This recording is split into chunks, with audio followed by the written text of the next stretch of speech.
This week on The Real Estate of Life with Kevin Riles, lease purchases, lease options, wraps, subject twos, all creative ways to invest in real estate. So stay tuned. Support for this program comes from the Digital Broadcasting Network, presenting podcasts and web series from everyday people who have an extraordinary passion to make the world a better place. Welcome back to The Real Estate of Life with Kevin Riles. I am on episode, I think number 17 or 18. And I'm, again, just always thankful for you tuning in and listening to this show. I get comments from friends and non-friends or associates and people that are picking up on the podcast. So I appreciate your tuning in. And when I delve off into non-real estate topics, I appreciate the comments. I got one of the previous episodes was Don't Worry, Be Happy. And so I got some comical, even though it's a serious topic, I got some comical texts from folks indicating that if I just send them some money, they would be happy. They don't have to worry about not being happy. And so what that tells me is that people are listening and they made me laugh. So I'm probably going to switch back this week, or I am going to switch back this week to a real estate topic, but you might see me going back and forth between these topics because, again, I do motivational speaking, kevinriles.com, and I'm very passionate about people living their best life, just like Oprah. So I want to make sure that I incorporate that into this podcast. And the reason is my podcast, so I can do what I want to do. So that's the great thing. Secondly, a part of motivation and a part of wealth building is having a good sense of purpose and a good sense of who you are. And so I think that actually the subjects are tied together. A lot of people listen to this for education, but they also listen to it for motivation as it pertains to, investing in real estate. And so to that end, this week, I wanted to talk about creative ways to purchase real estate investments. Creative ways to purchase real estate investments. And so the title of this is Lease Purchase, Lease Options, Wraps, and Subject Twos. And so if I just put creative ways to invest in real estate in the podcast title, some people may listen, may not listen. So I kind of wanted to give you a sense of what I'm going to talk about. So let me state from the beginning that I am not an attorney. I just play one on TV, right? And so literally I'm on TV right now. So if you're watching this video version of the podcast, then I am not an attorney. So everything that I am telling you, you should check with and get an attorney. And speaking of which, I think it is important as a real estate investor to have three important people on your team. One is a really good real estate broker. Kevin Riles might be that, but if not someone. The other is a CPA that is familiar with real estate and real estate investments, not just a CPA, not just a tax person, but a CPA, someone that is familiar with doing real estate. It's very important. And then the third is an attorney, a real estate attorney. And a real estate attorney in terms of not necessarily litigation, although that is very important as well, but also who is familiar with all the different types of deeds and transactions and executory contracts and things of that nature. I think that's really important. Don't go cheap on those three people. In other words, don't try to look for the cheapest real estate attorney or the cheapest CPA. You want to look for the best. And if they happen to be competitively priced, that's great. If they're maybe a little bit more expensive, you will make more money by paying a good CPA and paying a good lawyer than anything else. So sometimes I get calls into the office and people say, hey, I want to purchase a property, and because of whatever reason, I'm not able to. I have some other things going on. I'm going through a divorce, or there's the existing property owner has really good financing I'd like to take advantage of. And so I'll get questions, how can I purchase this property and not go through traditional financing? And that's why I call this creative ways. Not go through a bank, not go to, apply for a loan, get a loan, and things of that nature. And so what I wanted to talk to you about briefly today were a couple of ways that you can do that. And the first way is a lease purchase. A lease purchase. And I define a lease purchase as, or it should be defined as, where you are leasing a property and a portion of the rent, of the lease rate of the rent, goes towards a purchase price. So for an example, if you're paying $2,000 a month in lease, and let's say that the property is being sold to you at a predetermined price of $200,000, and you agreed with the landlord that $500 of your rent will go towards the eventual purchase price of the property. And so out of that scenario, $2,000 a month in rent, of which $500 a month goes towards the eventual purchase price. That means at the end of a year, you would have had 500 times 12, or $6,000 towards that $200,000 purchase price. And now you would only, and I put in air quotes for those watching on listening, those watching on video can see me do the air quotes, 194. And so why would you do this? What are the advantages of doing this? One, if you're leasing a property and not quite sure if you want to purchase it, it gives you basically an option to just be regular lease. You don't have to exercise the purchase portion of it, right? Two, you're building up, and I'm putting in air quotes, equity in the property. So again, $2,000 a month, $500 a month goes towards the eventual purchase price, and every time you pay rent, you're building up a credit towards the agreed upon initial purchase price. Now, some lenders look at that as prepaid down payment.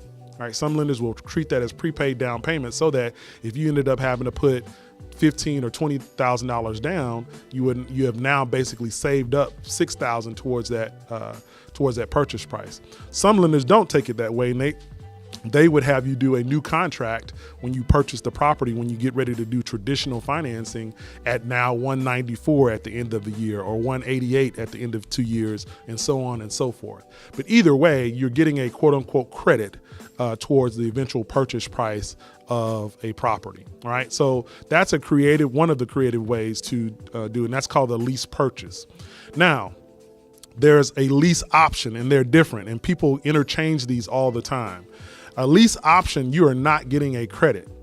A lease option is an option to purchase the property during the terms of the lease. All right. So if you have a lease and you have what we call an amendment, a lease amendment, option amendment, you can exercise that option anytime during that lease. All right.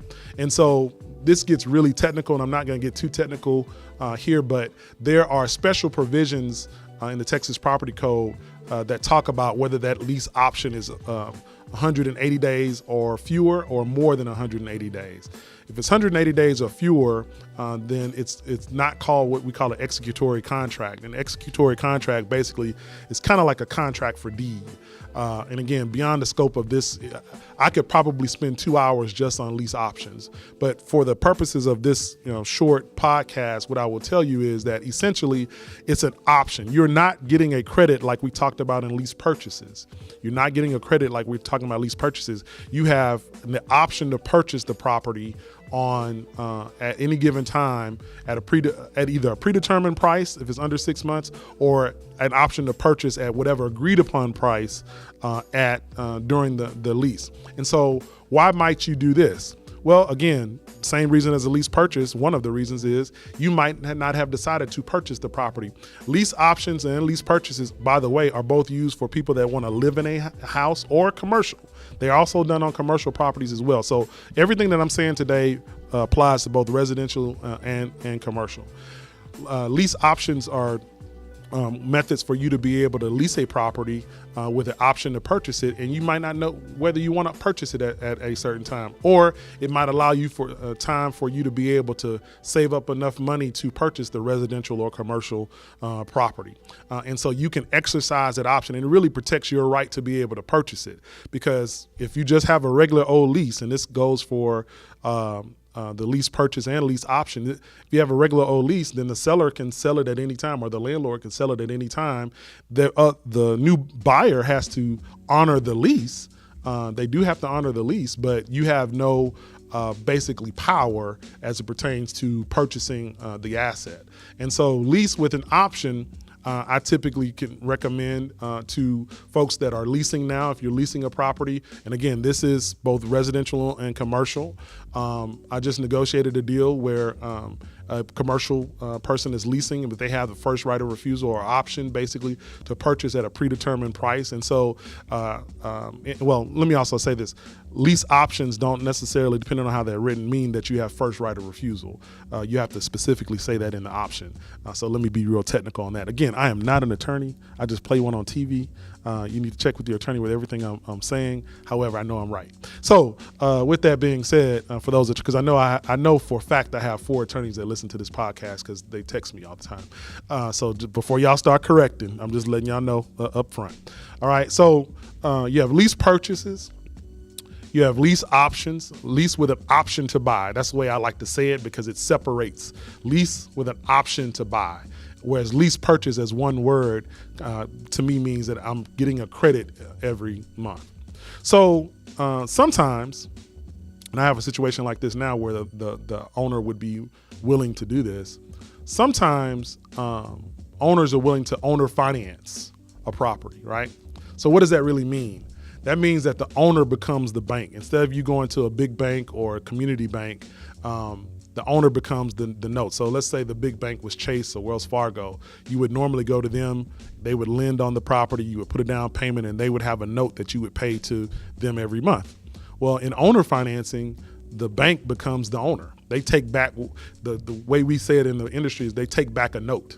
All right, you sign, you pledge to pay them back the note.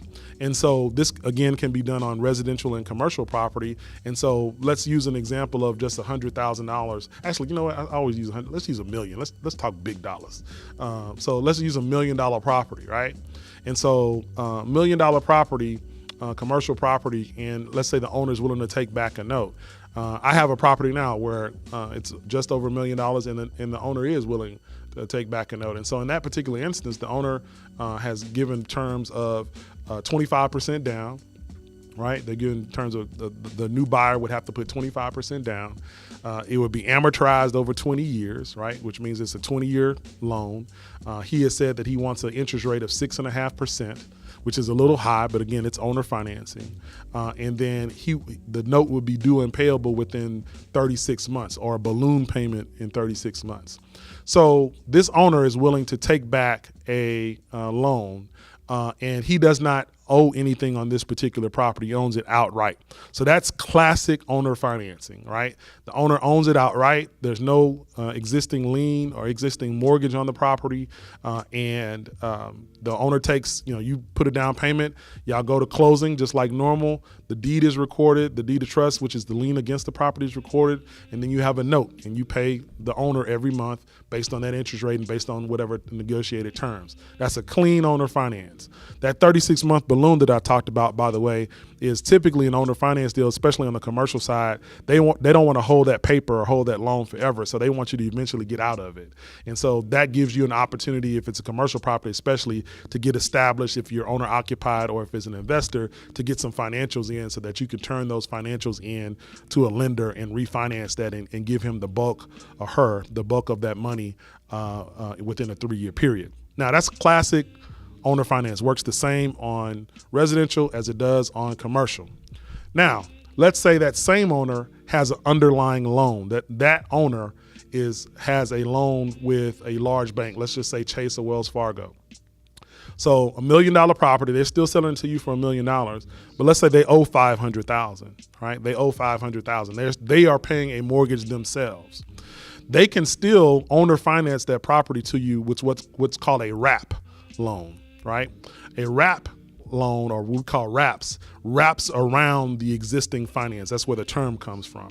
So again, in this particular case, let's use the same numbers. $1 million property. The current owner owes $500,000. They're going to sell it to you for $1 million, so they have $500,000 in equity. You're going to put 25% down, so you're going to give that owner $250,000, right? And so now you owe the owner $750,000, and that owner owes the bank $500,000. So you can see where the $750,000 wraps around the $500,000. That's where the wrap portion comes from. So what do you need to be aware of in wrap situations? That it's still a loan. It still is recorded at the county courthouse. You do own the property, and your lien is secondary to the primary lien of the large bank in this particular example. Now, what people will tell you, which is true, that there's a thing called a deed of trust, and you're going to get a deed of trust. Anytime you buy a property with a loan, there's a thing called a deed of trust, and that literally places a lien against the property. And for those of you watching on video, I always use this when I'm talking to people, a lien, like something leaning up against the property. I hit the mic there. That's what a mortgage is, right? A mortgage is a lien. And so until you pay that mortgage off, it's leaning against your property. And so in those deed of trust, which is what I call the 21-page don't stay, don't pay document, you don't pay, you don't stay document, there's a clause in that document that's a due on sale clause, which means that if the owner sells the property or transfers the title to the property, then that loan can become due on sale. In other words, they can accelerate it and say, give me all of my money back. So using the same example, a lender could come back and say, hey, you have now sold this property. I want my $500,000 now, right now. That's what the deed of trust says. All deed of trust say, right? The key word is can. If you read a deed of trust, it says the lender may. It doesn't say the lender must. And it has been, again, I'm not an attorney, but it has been my experience that as long as a lender is being paid, they don't really care, right?